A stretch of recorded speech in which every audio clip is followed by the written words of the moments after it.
Hi guys! So, share ko lang yung experience namin ng asawa ko na nagpunta kami ng Boracay. So, super late upload na to, pero i-upload ko pa rin dahil ito yung pinakamasayang travel namin ng asawa ko na magkasama kami ng kamilang dalawa. So, ayan yung airplane na sasakyan namin. Grabe, sobrang kabado ako dyan kasi first time kong makasakay ng airplane. Tapos, kasama ko pa yung asawa ko, di ba?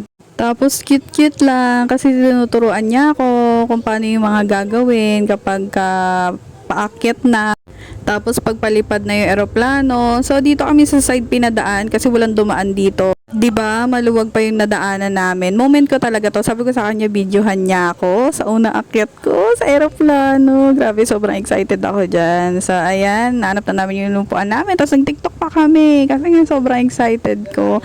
Sabi ko, wow, grabe, first time ko to. Tapos asawa ko pa kasama ko. Basta halo-halo yung emosyon ko niyan. Excited, kinakabahan. Pero syempre, mas lamang yung excited. Tapos kinakaptured ko talaga lahat ng moment namin ng asawa ko for the video talaga ako. So ayan, umandar na yung eroplano. Nawala talaga yung gutom namin kasi hindi pa kami nag-aalmusal dahil nga tuloy-tuloy yung biyahe namin. So ayan, ang ganda ng view, 'di ba? Tanaw na tanaw mo talaga. Malamang nasa taas kay Charis. Tapos, dito na rin kami nag-almusal and dito na rin kami nananghalian. Sabay na yon kasi medyo mahaba talaga yung biyahe namin. And finally, nasa taas na nga po tayo. Nakikita niyo po ba ang mga ulap? Diyos ko, para silang mga cotton candy. Ang sarap-sarap nilang kainin. And yes, hindi po halata sa mga mukha namin na masaya kami at excited kami sa aming trip. So, ayan na, nakababa na yung eroplano. Sabi ko sa kanya, picturean niya muna ako. Opak, Aura, sino ka dyan, ante? Tapos nakasakay na rin kami dito sa bus na service namin, papuntang Boracay. Almost 3 hours din ang biyahe namin, kaya medyo nahilo-hilo na kami. Syempre, sa tagal ng biyahe, tapos syempre, gutom din, ganun. Kasi tuloy-tuloy din yung biyahe namin, kaya hindi rin kami makapag-stop over para kumain. Pero meron kami nakitang 7-Eleven dyan. Kumain muna kami para medyo meron kaming energy. Tapos ayan na po, nakasakay na kami. Grabe, nakakahilo dito guys. Mas nakakahilo dito kaysa sa bus. Tapos ayan, ini-enjoy lang namin yung moment na magkasama kami. Naaamoy na namin yung dagat. Super excited kami. And tingnan nyo naman ang view. Napakaganda and sobrang relaxing. Di pa kami nakakarating dun sa destination namin. Parang nare-relax na kami kasi naamoy na namin yung dagat. Tapos meron pa pala kaming shuttle na sinakyan. Papunta dun sa hotel na pag-i-stayan namin. So ayan pala yung hotel. Ayan. Nag-story muna ako. Nagpahinga lang kami ng very light dyan. Tapos nagpalit na rin kami ng outfit para makahanap kami ng kakainan namin. Tapos ayun yung view, di ba? Napakaganda, hindi mo alintana yung init. Tapos ayan, for the aura lang ang person. Tanghali na nga pala kami nakarating dito sa Boracay, kaya expected namin na mataas talaga ang araw. Pero hindi mo alintana kasi yung mga tao, talagang bilad sila sa araw. So marami na kami nakita na pwede naming kainan. Pero syempre, ayan, for the TikTok muna kami. Sabi ko, lakad-lakad muna kami. Tapos ito na nga pala yung mga pagkain na kinain namin. Medyo napagod kami kaya pagkas namin kumain, natulog muna kami. Hapon na kami nakapag-swimming. So ayun yung mga picture namin. Ayan.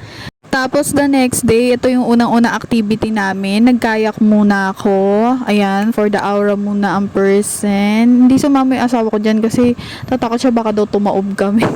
Kaya ako lang yung nagkayak. So ayan, pagkatas niyan, nag-almusal muna kami bago kami mag-island hopping kasi meron kaming activity doon hanggang tanghali yon. Pagkatas namin kumain, eto na, naglalakad na kami kasi dito na kami mag-island hopping. Pero sabi ko sa asawa ko, mag-picture-picture muna kami habang naghihintay kami ng mga kasabay namin. At ang nakakaloka pa, sa super excited namin, nakalimutan ko magpahid ng sunblock or magdala ng sunblock. Ilang oras kaming babad sa initan. Pero okay lang, in-enjoy lang din namin. 'Di ba? Pumunta nga kami dito para mag-enjoy at para umitim. Charis. Tapos ayan, grabe, ang ganda ng dagat, no? Tapos ayan yung mga picture namin habang inihintay namin yung mga kasabay namin. Sabi ko, umaura-aura muna kami para marami kaming picture. Opak, sino ka dyan, ante? At dumating na rin yung bangkang sasakyan namin. So, ayan guys. Ayan pala yung mga kasabayan namin. I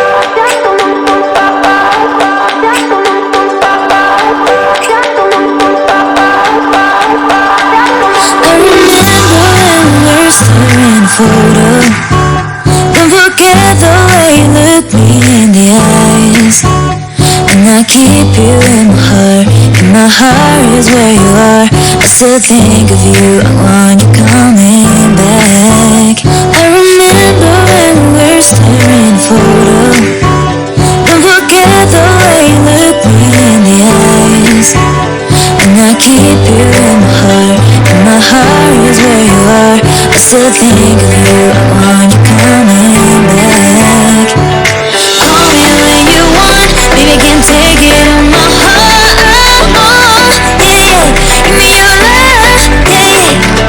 Call me when you want. Baby, I can take it on my heart. Yeah, yeah. Give me your love. Yeah, yeah, yeah.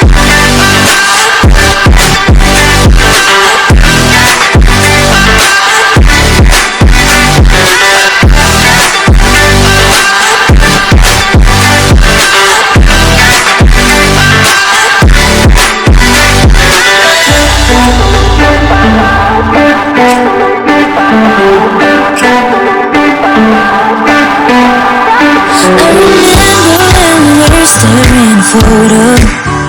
Don't forget the way you look me in the eyes. And I keep you in my heart. And my heart is where you are. I still think of you. I want you coming back. I remember when we were staring photo. Don't forget the way you look me in the eyes. And I keep you in my heart. And my heart is where you are. I still think of you. I want you coming back.